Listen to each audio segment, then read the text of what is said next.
Hello बच्चों, तो कैसे हैं आप लोग। उम्मीद करता हूं कि आप लोग बहुत अच्छे होंगे और आप लोग की पढ़ाई भी बहुत अच्छी चल रही है। तो चलिए हम लोग इस वीडियो में देखने वाले हैं हिंदी कक्षा 10वीं के उत्साह उत्साह का उत्साह का टोटल एमसीक्यू देखने वाले हैं। टोटल एमसीक्यू जो कि आपके बोर्ड एग्जाम 2026 में बहुत इंपॉर्टेंट है। तो एक बार इस वीडियो को आप लोग शुरू से अंत तक जरूर देखिएगा। और अगर वीडियो अच्छा लगे तो वीडियो को लाइक और चैनल को सब्सक्राइब करना ना भूलिएगा, ताकि इसी तरह का वीडियो हम लोग टोटल एमसीक्यू और प्लस में इंपॉर्टेंट क्वेश्चन आंसर का वीडियो भी इसी चैप्टर में हम लोग लाते रहते हैं। तो सब्सक्राइब जरूर कर लीजिएगा। तो चलिए हम लोग आगे बढ़ते हैं। बच्चों, फर्स्ट क्वेश्चन है, उत्साह कविता के कवि कौन है। उत्साह कविता जो है, इनके कवि कौन है, तो सूर्यकांत त्रिपाठी यानी कि निराला। इनके कवि कौन है, सूर्यकांत त्रिपाठी निराला। अगला क्वेश्चन है बच्चों, उत्साह कविता में कवि बादलों से क्या आग्रह करता है। ये जो कविता उत्साह, उस कविता में कवि जो है बादलों से क्या आग्रह करता है, तो बरसने के लिए आग्रह करता है। इसका राइट आंसर हो जाएगा ई। क्या आंसर हो जाएगा ई। क्या आग्रह करता है, बरसने के लिए आग्रह करता है। अगला क्वेश्चन है बच्चों, कवि के अनुसार बादलों के भीतर क्या हुआ है। कवि के अनुसार बादलों के भीतर क्या छिपा हुआ है, तो बिजली की कड़क। कवि के अनुसार बादलों के भीतर बिजली की कड़क छुपा हुआ है। इसका राइट आंसर हो जाएगा ऑप्शन नंबर ए बच्चों। अगला क्वेश्चन है बच्चों, कवि ने बादलों को किसके समान सुंदर बताया। कवि जो है, कवि ने बादलों को किसके समान सुंदर बताया, तो केसों के समान सुंदर बताया। किसके समान, केसों के समान। इसका राइट आंसर हो जाएगा ऑप्शन नंबर ए।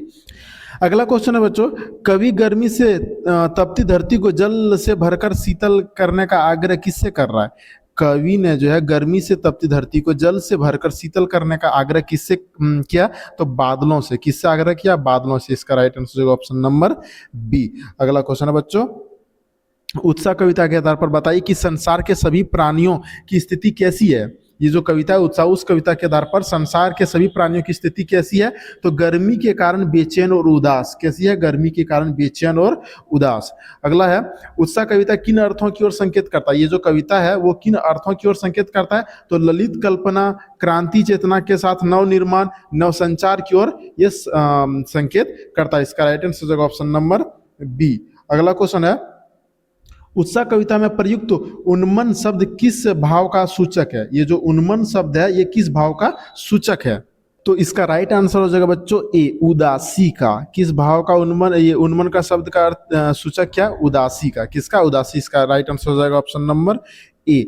अगला क्वेश्चन है, कवि ने बादलों के लिए किस विशेषण का प्रयोग किया है। कवि जो है, कवि ने बादलों के लिए किस विशेषण का प्रयोग किया है, तो नवजीवन वाले। किस विशेषण का प्रयोग किया, नवजीवन वाले। इसका राइट आंसर हो जाएगा ऑप्शन नंबर बी। अगला क्वेश्चन है बच्चों, कवि बादलों से किस प्रकार बरसने का आह्वान करती है, यानी कि आग्रह करती है। कवि जो है बादलों से किस प्रकार बरसने का आह्वान करती है, तो किस प्रकार, आकाश में घेरकर। किस प्रकार, आकाश में घेरकर। इसका राइट आंसर हो जाएगा ऑप्शन नंबर सी।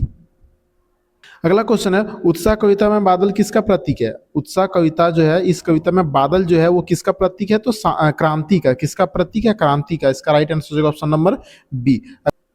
अगला क्वेश्चन है, कवि ने तप्त धारा के माध्यम से किस ओर संकेत किया है, तो इसका आंसर हो जाएगा ऑप्शन नंबर ए, जन सामान्य की पीड़ा। किस ओर संकेत किया, जन सामान्य की पीड़ा।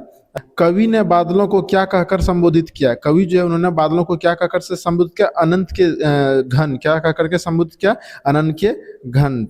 अगला क्वेश्चन है, उत्साह कविता के अनुसार किसका मन विकल था। उत्साह कविता के अनुसार किसका मन विकल था, तो संसार के सभी प्राणियों का मन विकल था। इसका right answer option number B. अगला क्वेश्चन है, कवि के अनुसार बादल कहाँ से आ रहे हैं। कवि के अनुसार बादल कहाँ से आ रहे हैं, तो आसमान के विशेष छोर से नहीं, अनजान दिशा से। कहाँ से आ रहा है, अनजान दिशा से। इसका राइट आंसर हो जाएगा ऑप्शन नंबर सी। बादल कहाँ से आ रहे हैं, अनजान दिशा से। अगला क्वेश्चन है, कवि बादलों से क्या अनुरोध कर रहा है। कवि जो है वो बादलों से क्या अनुरोध कर रहा है, तो धरती को शीतल करने का। क्या अनुरोध कर रहा है, धरती को शीतल करने का। इसका राइट आंसर हो जाएगा ऑप्शन नंबर ए।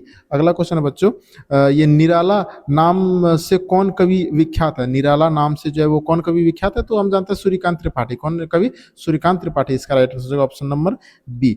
अगला क्वेश्चन है, ये घेर घेर घोर गगन धराधर ओ, इस ये जो पंक्ति है कौन सी कविता से लिया गया, तो ये उत्साह कविता से लिया गया। इसका right answer option number A.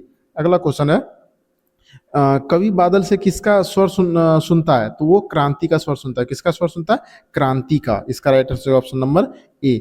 अगला क्वेश्चन है, कवि के अनुसार किसके केस सुंदर काले और घुंघराले हैं। किसके केस सुंदर काले और घुंघराले हैं, तो बादल के। किसके, बादल के। इसका right answer option number C. अगला क्वेश्चन है धराधर किसके लिए प्रयुक्त हुआ है। धराधर जो है वो किसके लिए प्रयुक्त हुआ है, तो वो बादल के लिए प्रयुक्त हुआ है। किसके लिए प्रयुक्त हुआ है, बादल के लिए। अगला क्वेश्चन है बच्चों, वज्र छिपा नूतन कविता फिर भर दो, यह पंक्ति कौन सी कविता से लिया गया है, तो ये उत्साह कविता से लिया गया। कौन सी कविता से लिया गया, उत्साह। इसका right answer option number A. अगला क्वेश्चन है, कवि किससे गरजने के लिए कह रहा है। कवि जो है वो किससे गरजने के लिए कर रहा है, तो बादल से। किससे गरजने के लिए कर रहा है, बादल से। इसका right answer option number A.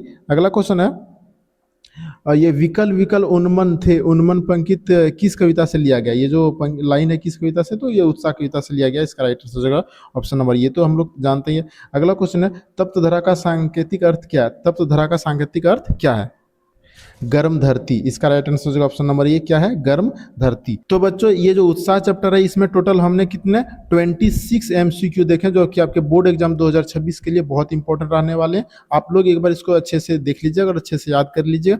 चलिए तो इस वीडियो में इतना ही रखते हैं, मिलते हैं फिर अगले वीडियो में। तब तक के लिए जय हिंद, जय भारत।